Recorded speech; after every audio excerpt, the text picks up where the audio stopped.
ఆంధ్రప్రదేశ్ కూటమిలో జనసేనకు ఆ ఒక్కటి తగ్గిందా? ఆ విషయమై పార్టీలో తీవ్రస్థాయి అంతర్మథనం జరుగుతోందా?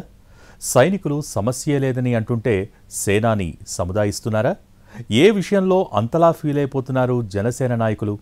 వాళ్ల ఫీలింగ్స్కు పవన్ కళ్యాణ్ స్ట్రైట్ ఆన్సర్ ఏంటి?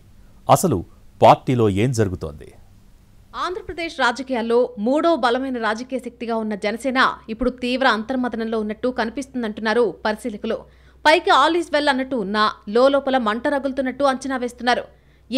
ఎందుకు వాళ్ళు అంత ఫీల్ అయిపోతున్నారు? కూటమి ప్రభుత్వంలో రెండో పెద్ద భాగస్వామిగా అన్ని రకాలుగా ఓకే అన్నట్టే కనిపిస్తోంది కదా. ఇప్పుడు ఈ అంతర్మథనం లాంటి పెద్ద పెద్ద మాటలెందుకు ఆడుతున్నారు అంటే ఆ ఒక్కదాని కోసం అన్నది ఎక్కువ మంది సమాధానం. అన్నీ ఉన్నాయా లేదా అన్నది అనవసరం, మాకు మాత్రం ఆ ఒక్కటి తగ్గినట్టు స్పష్టంగా కనిపిస్తోందని అంటున్నారట జనసేనలోని పలువురు సీనియర్ లీడర్స్. అదేంటి అంటే మర్యాద అని అంటున్నారట.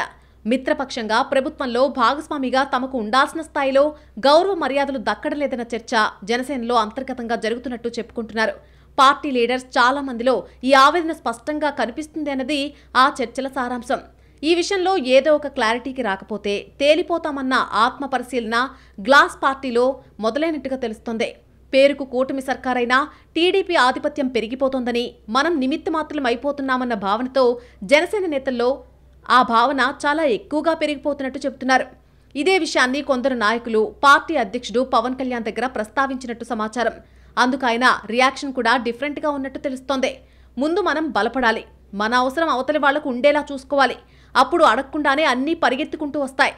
మనం పూర్తి స్థాయిలో బలపడకుండా ఇలా మాట్లాడుకుంటున్న రోజులు పరిస్థితులు ఇలాగే ఉంటాయి. అందుకే అవతలి వాళ్ళు ఎలా ప్రవర్తిస్తున్నారు అన్న విషయాన్ని వదిలేసి మనం స్ట్రాంగ్ అయ్యే పని మొదలు పెడదాం. ముందు నేనుంటా, మీరంతా పరుగులు పెట్టండి అని చెప్పినట్టు ప్రచారం జరుగుతోంది. దీన్ని బట్టి చూస్తుంటే 2029 ఎన్నికల నాటికి బలీయమైన శక్తిగా ఎదగాలన్న కసి పవన్ కళ్యాణ్ మాటల్లో కనిపిస్తోందని, కూటమిలో భాగస్వామిగా ఉన్నా సొంత గుర్తింపు కావాలి అన్నదే పవన్ కళ్యాణ్ మాటల అంతరార్థమని విశ్లేషిస్తున్నారు. ఏపీ రాజకీయాల్లో జనసేన ప్రస్తుతం కీలక దశలో ఉంది. 2024 ఎన్నికల్లో అధికారంలోకి వచ్చాక జరిగిన కొన్ని పరిణామాలు, ముఖ్యంగా బాలకృష్ణ ఎపిసోడ్ తర్వాత పార్టీ వర్గాల్లో గట్టిగానే అంతర్మథనం మొదలైందన్న మాటలు వినిపిస్తున్నాయి. ప్రభుత్వంలో టాప్ టు బాటం టీడీపీ ఆధిపత్యం కొనసాగుతున్న క్రమంలో తమను తాము పునర్నిర్వచించుకోవాలని అనుకుంటున్నారట జనసేన నాయకులు. ఇదే అంశం మీద పార్టీలో అంతర్గతంగా హాట్ డిస్కషన్స్ నడుస్తున్నట్టు చెప్పుకుంటున్నారు. మనం ఇలానే ఉంటే ఎవరికో తోకలాగే మిగిలిపోతాం, ఆ స్థితి నుంచి బయటపడి శాసించగలమన్న అభిప్రాయం ఎక్కువ మంది పార్టీ ముఖ్యుల్లో ఉందట. మిత్రపక్షంగా ఉన్నా సరైన గౌరవం దక్కడం లేదు అన్నదే వాళ్ళందరి బాధగా తెలుస్తోంది. గౌరవం అన్నది అడిగితే ఇచ్చేది కాదని, దానంతట అదే రావాలంటే ముందు మనం బలం పెంచుకోవాలి, అందుకు తగ్గ వ్యూహాలు రూపొందించుకోవాలి అన్న అభిప్రాయం పార్టీ వర్గాల్లో ఉన్నట్టు తెలుస్తోంది.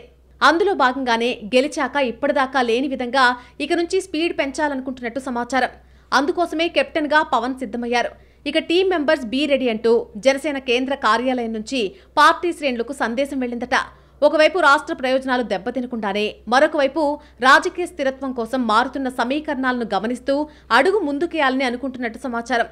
ప్రస్తుత పరిస్థితులు, పరిణామాలతో పాటు 2029 ఎన్నికలను దృష్టిలో ఉంచుకుని ప్లాన్ సిద్ధమవుతున్నాయట. ఆ ఎలక్షన్స్లో స్వతంత్ర గుర్తింపు, సీట్ల వాటా, అధికార భాగస్వామ్యం లాంటి అంశాలపై ఇప్పటి నుంచే జాగ్రత్తగా ఉండాలని జనసేన అధినాయకత్వం భావిస్తున్నట్టు తెలుస్తోంది. ఈ పరిస్థితుల్లో రాబోయే 3 ఏళ్లు జనసేనకు అత్యంత కీలకమని భావిస్తున్నారు. మొత్తం మీద కూటమిలో ఉన్నా సరే ప్రత్యేక గుర్తింపు, బలోపేతం లాంటి అంశాలపై జనసేన అధినాయకత్వం సీరియస్గా ఉందన్నది పార్టీ వర్గాల మాట.